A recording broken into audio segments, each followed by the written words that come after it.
are very few television programs out there that can truly be called iconic, but if there is one such case, it would definitely be MASH.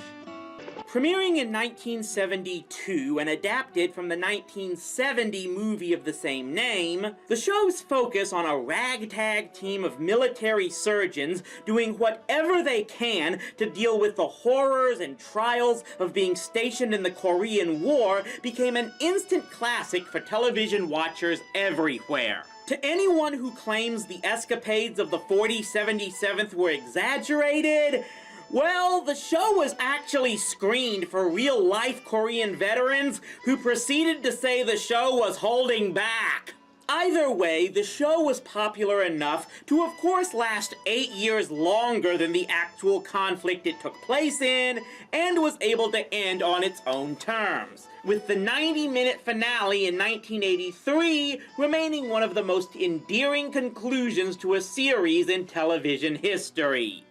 Unfortunately, it wasn't the end, as almost immediately after Hawkeye took off in that chopper, the honchos at CBS began working on a sequel series that premiered in September of 1983. So how come few people have heard about it today?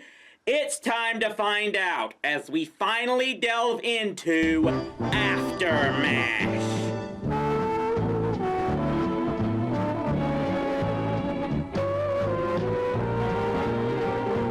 So let's start off with who all was brought back for this show. We have Harry Morgan as Sherman Potter, Jamie Farr as Klinger, and William Christopher as Father Mulcahy. That's it! No Hawkeye, no Trapper, no Radar, no Hot Lips, none of them! Imagine a Beatles reunion with just George and Ringo. You ain't getting hyped for that, are ya? So the whole series pretty much starts naturally with an exhibition dump narrated by the former Colonel Potter, who has been back home with his wife ever since he was discharged from the army. He tried to lead a normal retired life until one of his friends literally died during a card game, at which point he got back into the medical field, eventually ending up as chief of staff in a veterans hospital. He's telling all this in a letter written to Klinger, who you recall had elected to stay in Korea after the war with the woman he married there, but is now back in the States and supposedly is going through hard times. Quite literally. He was apparently running a gambling operation after he and his wife came stateside, but Potter offers him a clerk's job at the hospital as part of a plea bargain. If you think this means that old Colonel Potter and Corporal Klinger are about to have some madcap adventures together, well, the next plot point of the pilot involves a PTSD patient escaping the hospital and going all the way to Potter's house with the intent of killing himself. And the only way Potter found out with enough time is because he called the police after his superior said not to bother. I know the theme song of MASH was titled "Suicide is Painless," but what the fuck? By the second part of the pilot, they are reunited with Father Mulcahy, who has to undergo some type of operation that leaves him at least partially deaf. You can guess what type of jokes come from that. It becomes pretty clear that the tone of this show is quite different than that of its predecessor. With MASH, it was about Potter dealing with the rapscallion acts of the soldiers operating under him. Now it's about him having to deal with the bureaucrats above him. It's about how a couple of guys who were told in the military to do whatever was needed to save a person's life, and that was it, are now having to constantly jump through hoops and navigate paperwork in order to do the right thing. So yeah, this type of crap really did happen 40 years ago. Or 70, or whatever. The problem is that such a setting often just doesn't come off as funny. And it really puts the lead character / actor into not the most ideal situation.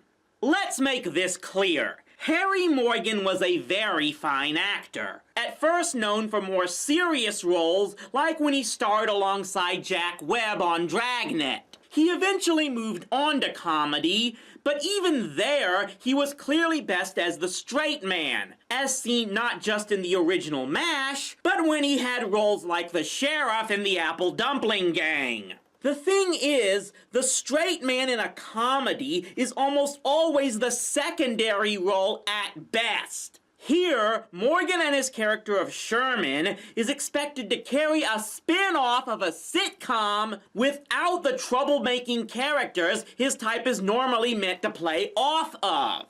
What made Colonel Potter work in the first show was how he had to tolerate the shenanigans of Hawkeye and Trapper because they were still that damn good at their jobs as surgeons in a setting when such talent was needed. Take those characters and the setting away, and a guy like Potter just doesn't have much to work with. Klinger was one such character in the first show, but now that his original motivation to get out of the army through any means necessary is gone, it just takes away a lot of what made him entertaining.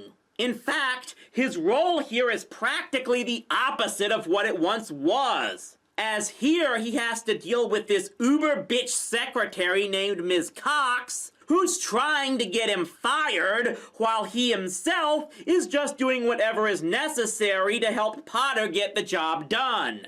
You can argue it shows how much he's grown as a person, but it's still just not very funny. Irony of all ironies, NBC would give us such a medical-themed comedy 18 years later with Scrubs, where characters like Dorian and Turk are more or less civilian versions of Hawkeye and Trapper, troublemaking imbeciles outside the operating room, but the people like Kelso and Cox have to tolerate them because they are just too good at a job where such talent is hard to come by. In fact, had the entire cast been brought back, AfterMASH could have very well been Scrubs before Scrubs. Hawkeye and Trapper having to learn that their shenanigans won't be as tolerated now that they're actual free citizens again? That could have been something worth watching.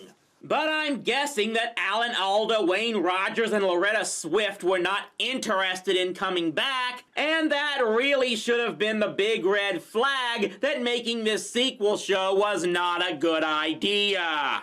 Even still, the show did get 2 seasons, along with a pilot for a possible 3rd series that aired in July of 1984, but never had its series picked up. AfterMASH eventually ended in 1985, but as to its spot in TV history, well, consider that MASH, since its conclusion, has been one of the most rerun shows in the world, being a staple of everything from late-night syndication to Nick at Night for nearly 40 years. But never do those rerun packages include the episodes of AfterMASH. It's sadly the case of many a Korean War veteran, just forgotten.